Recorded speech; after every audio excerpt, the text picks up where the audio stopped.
students. I hope you all are fine. Myself Hina Meshwari. Today I am going to teach you the subject science in which we learn the chapter number 14, that is natural resources. What are natural resources? Do you know? Do you love chewing bubble gum? Do you enjoy hula hooping or playing baseball? Did you know that all of these things from bubblegum machine to the stitching on a baseball comes from the earth? In fact, everything we use comes from something originally found in nature. We call these things natural resources. Natural resources comes from nature and are used or turned into the things that we want and need to live. Or we can say that or define natural resources as these are the resources that are found in environment and are developed without the intervention of humans.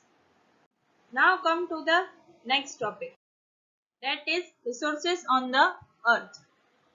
Resources on the earth are land, water and the air. The earth's physical environment is made up of four major spheres.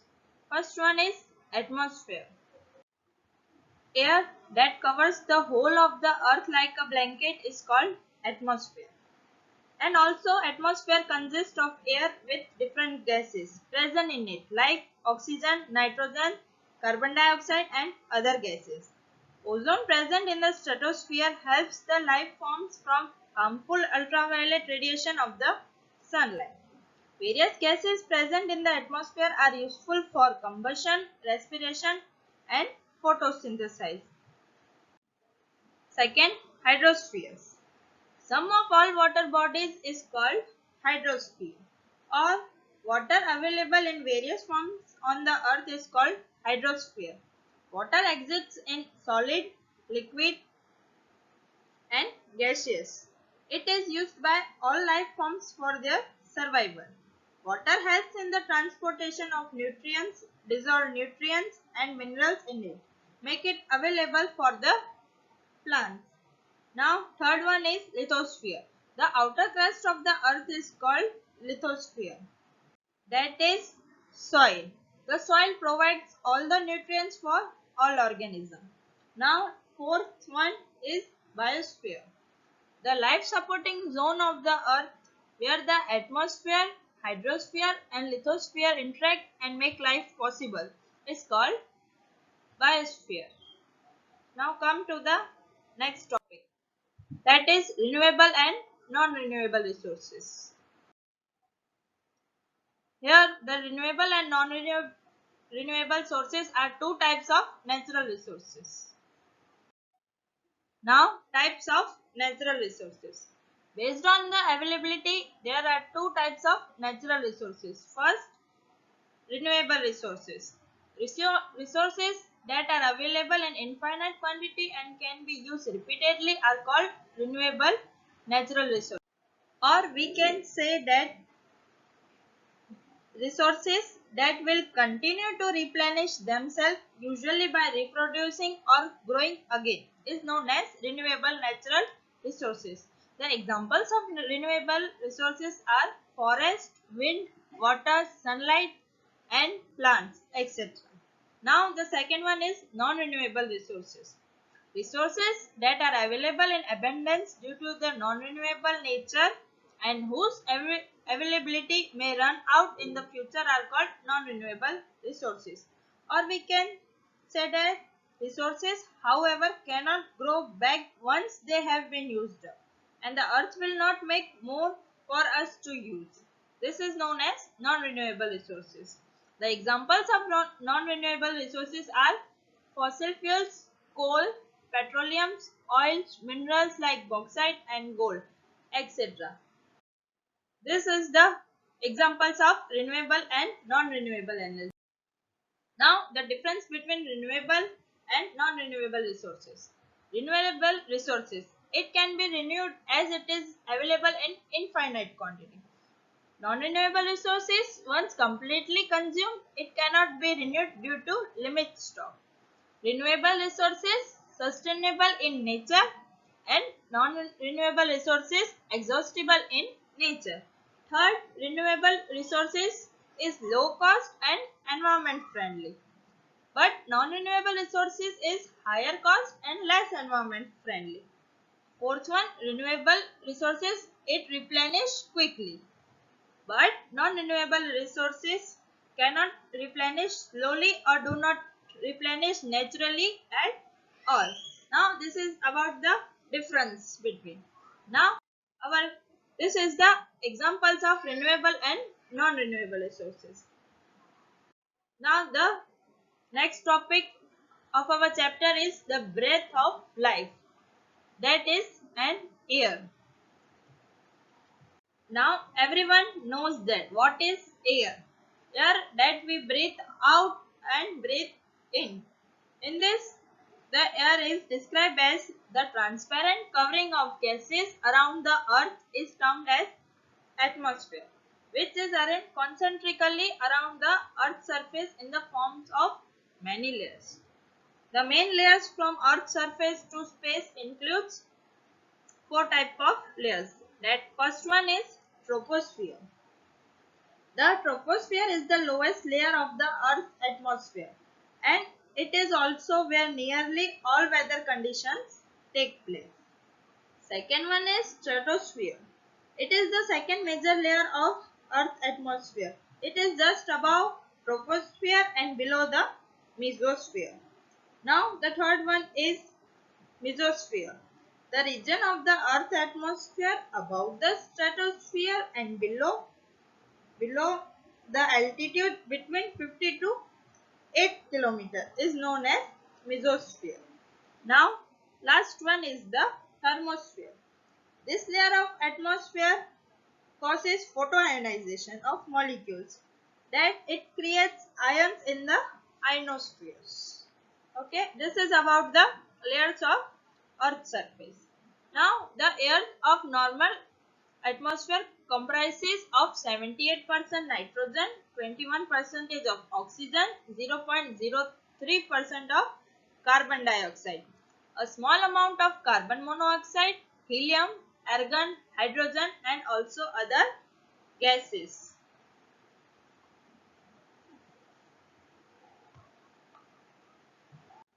The ozone layer of the stratosphere absorbs the harmful solar radiation so that it protects the living organisms. As you know that air is an important medium for flying and for animals, and also for the dispersal of pollen, spores, seeds and fruits. Now we already know that the living organisms may be eukaryotic cells or prokaryotic. So the cells needs oxygen to break down glucose molecules and get the energy for their activities. And this will result in the production of carbon dioxide. This is the another process which result in the consumption of oxygen and concomitant production of carbon dioxide. This process is known as combustion. Despite this is a very small quantity of CO2 present in the atmosphere. This is due to two ways. First, green plants convert CO2 into glucose in the presence of sunlight. Second, many marine animals use carbonates that dissolves in seawater to make their shells. Now, this is about the air. Now we come to our next topic, that is the role of the atmosphere in climate control. Atmosphere is the layer of gases surrounding the earth or other planet. Atmosphere also helps to maintain the temperature of the atmosphere is covering the earth like a blanket. And also we can say that air is a bad conductor of heat. The atmosphere keeps the average temperature of the earth fairly steady during day. But the atmosphere also prevents the sudden increase in the temperature during the daylight hours. But during night time, it slows down the escape of heat into the outer space. For example, as we can say, moon is about at the same distance from the sun that the earth is, but as there is no atmosphere on the surface of the moon, so the temperature ranges from minus 190 degree to minus 110 degree Celsius. The accumulation of CO2, a greenhouse gas, in the atmosphere causes an increase in the Earth's temperature. However, oceans provide one of the principal storehouses for carbon and carbon dioxide and so act to regulate greenhouse gases in the atmosphere. Now come to the next topic, that is the movement of air. The movement of air is due to wind. The movement of air is constantly moving. It is because of three reasons, that is gravity, temperatures and earth's rotation. As we can say, wind moves from right to low, high to low or cold to warm. As we can say, a cool evening breeze after a hot day or rain after a few days of hot weather bring us considerable relief. These phenomena are the result of changes that takes place in our atmosphere due to the heating of air and the formation of water vapors. Now, what is water vapors? Water vapors are formed due to heating of water resources. When the solar radiation falls on the earth, some are boosted are absorbed, but the majority of them are reflected back by the land and heat water resources. Now, this reflected radiation hit the atmosphere from below. As a result, convection currents are set up in the air. But since the land gets heated faster than the water, the air over land also gets heated faster than the air over the water resources. If we look at the situation in the coastal region during the day, the air above the land gets heated faster and start rising. As this air rises, a region of low pressure is created and then the air over the sea moves into this area of low pressure. So we can say the movement of air from one region to other, it creates wind. Thus, during the day, the direction of wind is from the sea to land. But during night, both the land and the sea start to cool. Since water cools down slower than the land, the air above water would be warmer than the air above land. Thus, during the night, the direction of wind is from land to the sea. Thus, movement of air is caused by temperature or pressure difference and is experienced as wind. Where there are differences of pressure between two places, a pressure gradient exists across which air moves from high pressure region to the lower pressure region. Now, this is about the topic wind. Now come to the our next topic, that is rain. Everyone knows what is rain. Come on, let us go back now to questions of how clouds are formed and bring us rain. Now we can say water continuously circulates between the atmosphere and lithosphere. So this process is called hydrologic cycle. Now suppose solar heat evaporates water from the ocean, which is the great reservoir of water. A lesser amount of water is also evaporated from the surface of land and from plants also. Due to solar heat, air is also heated. The hot air rises up carrying the water vapor with it. As the air rises, it expands and cools. This cooling causes the water vapor in the air to condense in the form of tiny droplets, as you can see in this picture. Once the water droplets are formed, they grow bigger by the condensation of these water droplets. When the drops have grown big and heavy, they fall down in the form of rain. By the process of condensation, we get rain. Sometimes when the temperature of air is low enough, precipitation may occur in the form of snow, sleet or hail. Rainfall patterns are decided by the prevailing wind patterns. In large parts of India, rains are mostly brought by the southwest or by northeast monsoon. Now this is the topic of rain that we discuss. Now our next topic and the last topic is air pollution. Everyone knows what is air pollution. Now definition of air pollution. Air pollution occurs when harmful or excessive quantities of substance are introduced into the atmosphere.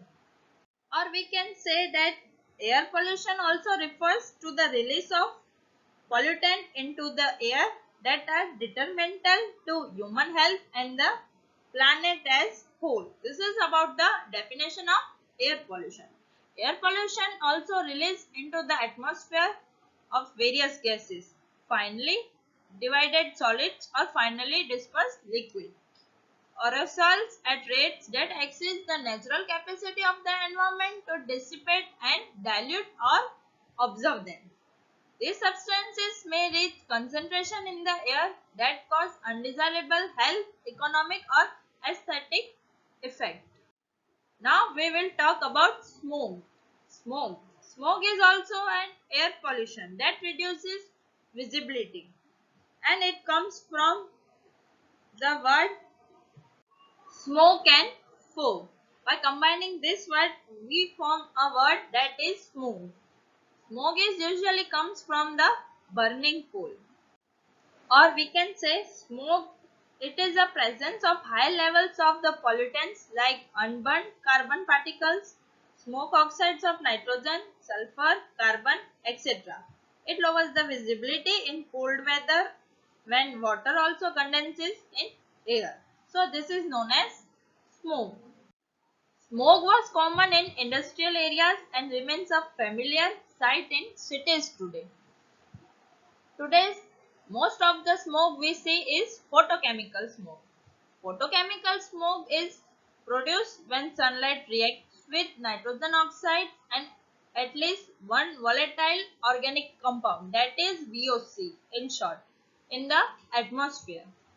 Now nitrogen oxides comes from car exhaust, coal power plants and factory emissions. VOCs are released from gasoline, paints and many cleaning solvents. When sunlight hits these chemicals, they form airborne particles and ground level ozone or smoke. Ozone, ozone can be helpful or also harmful. The ozone layer high up in the atmosphere protects us from the sun's dangerous ultraviolet radiation. But when ozone is close to the ground, it is bad for human health. Ozone can damage lung tissue and it is especially dangerous to people with respiratory illness like asthma. Ozone can also cause itches, burning of eyes, etc. Also, we can say that smoke is common in big cities with a lot of industries and traffic. Now, smoke is still a problem in many places. Everyone can do their part to reduce smoke by changing a few behaviors, such as first, to drive less, second, to take care of their cars by regular changing oils. Third one is fuel up during the cooler hours of the day and night or early morning. This prevents gas fumes from heating up and producing ozone. Fourth one is avoid products that release high levels of VOCs. For examples, use low VOC paints. Last, avoid gas powder yard equipment like lawn mowers. Use electric appliances instead. Now, causes and effects of air pollution. As you see in the diagram, the causes and effects of air pollution are first, greenhouse effect, second, particulate contamination, third, increased UV radiation, fourth, acid rain, fifth, increased ground level ozone concentration, and sixth one is increased level of nitrogen oxide. As you all know that the fossil fuels like coal and petroleum contain small amount of nitrogen and sulfur. When these fuels are burnt, nitrogen and sulfur too are also burnt, and this produce different oxides of nitrogen and sulfur. Not only in the inhalation of these gases are dangerous, they also dissolve in rain to give rise to acid rain. The combustion of fossil fuel also increases the amount of suspended particles in air. These suspended particles could be unburned carbon particles or substance that is called hydrocarbons.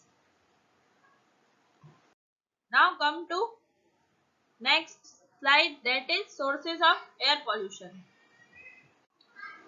First, pollution enters the earth atmosphere in many different ways. Second, most air pollution is created by people, taking the form of emission from factories, cars, planes, aerosols, can, etc.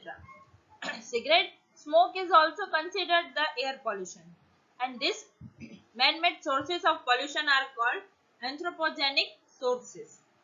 Also, there are some types of air pollution such as smoke from wildfires or ash from volcanoes occur naturally. These are called natural resources.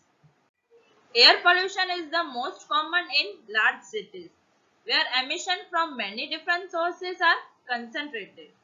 Sometimes mountains or tall buildings prevent air pollution from spreading out. Today we will end our topic till air pollution. I hope you all understand our natural resources. What are natural resources? Now come to the evaluation. You have to do this homework in your notebook at your home.